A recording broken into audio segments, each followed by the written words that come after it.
So, and again, I want to remind myself about what's the game plan here, because we get the strategy. It's a bulk play with some potential high grade upside, but you're drilling 50,000 meters. What do you expect it to be able to tell you? Because if you're going to put out a resource, you must have a number in mind. That's right. So we're targeting multi-million ounces after this next round of drilling. In February of this year, we put out a mineral, or rather an exploration target. And this target was based on data from one of the 5 zones. And we put out a range of approximately 1.7 to 1.9 million ounces in one single zone, keep in mind. And that had an average grade of approximately 1.7 grams per ton gold. We believe with this next round of drilling, we can expand that zone, in addition, increase the grade of that zone, but also bring the 4 other zones into a mineral resource estimate. So the message in February was this was a baseline, a starter that we were looking to achieve, and we think we can move well beyond that potential. Okay, and then obviously quickly following on from that, a PEA, you're getting a sense of the economics of this thing, especially in a gold bull environment. People are keen, well, funders are keen for people to get into production early. Are you tempted to try and accelerate it? Because you did talk about a fast track to production scenario with me in December. Is that still the plan? That's right. Right. So what does that look like? Yeah, we are indeed fast tracking. In 2 years, we've advanced this project very, very quickly. Given that it's a brownfield type of play where there's a footprint to former production, that allows us to move much quicker towards a production scenario. With that 50,000 meters of drilling, we're also engaging on completing some metallurgy. We have First Nations agreements signed and in place. We're already preparing for additional work in order to complete that preliminary economic assessment. So all the boxes that we're ticking are geared towards completing as much as possible in a short time frame.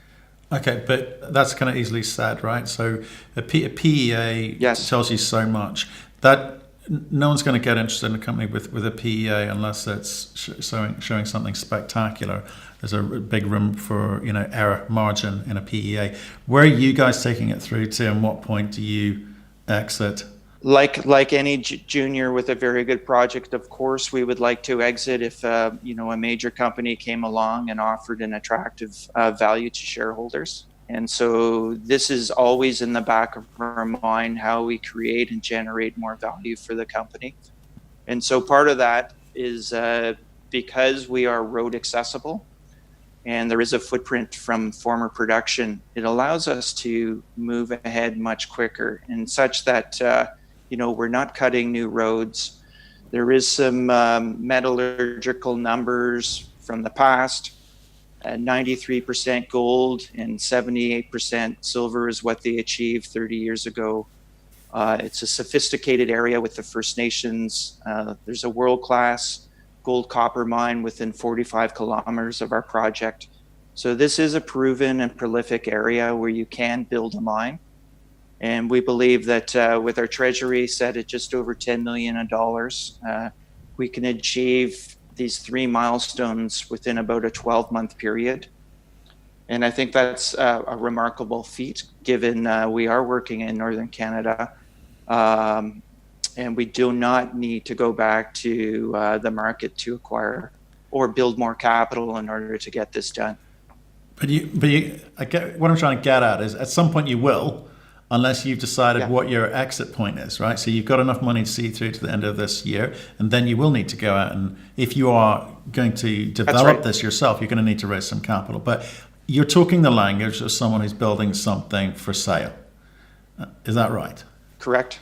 Okay. Yes. So you know what your skill sets absolutely. are, and you know where you're going to take this thing through to, and you're building it to be attractive for someone else to finish the job.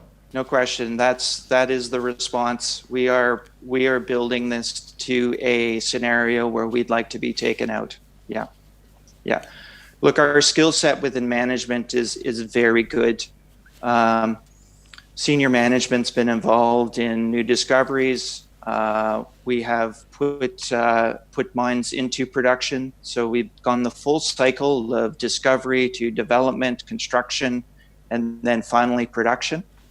But the biggest win for shareholders here is to be on the path where you go from advanced project and then finally building it towards a large resource and then showing economics that are very viable. We think we've got all of those boxes ticked in a short time period. There's some cataclysmic major moments for us. And, I've mentioned them several times, but being able to fund and pay for these 3 events in a 12-month period is quite a success story. And we think, if shareholders and new shareholders look at the results we've seen over the past 2 years, it's an example of what can be achieved here. High grade that's embedded within large bulk tonnage type material at surface that can be recovered from very good results at the mill. And, we're looking forward to a robust year here with some very good news flow. Okay, and tell me about what people would be buying. You're going to say we're going to build a large resource. We're going to have a PEA in place. What are some of the infrastructure components that are there? You talked about roads, I'm assuming power, water, all of that kind of good stuff. But what would someone be walking into? So for a new suitor to be looking at this project, they would be looking, of course, as you said, access to site with roads that are already established. There's a large power line that goes to the Kemess copper mine, which is located 45 kilometers away. So there's potential for a tie-in point there. The topography of the project is very sort of undulating or flat rolling landscape. There's no trees. There's very little disturbance with environmental and wildlife matters. As I mentioned, we do have First Nations agreements signed. The First Nations groups have been very cooperative and working forward with us. Their interest here is simply to have good job training and to have new jobs into the future. Okay. Any issues with licenses, permits? What are the kind of big red flags here? No, we're fully permitted with a 5-year notice of work that allows us to do all the drilling that's needed. Okay. That was granted to us last year in 2019. Okay. There's at the moment there's no major obstacles other than we need to show these results, and given the results that we had over the past 2 seasons, I think this is not a pipe dream. This is a reality right now. This company has a $35 million market cap. We believe we're undervalued. And if we hit all these milestones, there's a chance for shareholders, not to make a double or a triple, but I think we'd be vaulting towards a $200 million market cap or larger. That's what we're looking for. And that's the entry point in this company. The cash is there in the capital to get in the treasury to get results. When we hit and get news flow and produce these major milestone events, that's what all shareholders are looking for, is a major win with multiples. It's a risky game here, but the management are also big shareholders in the company, and we want to share and win with the gains of other people.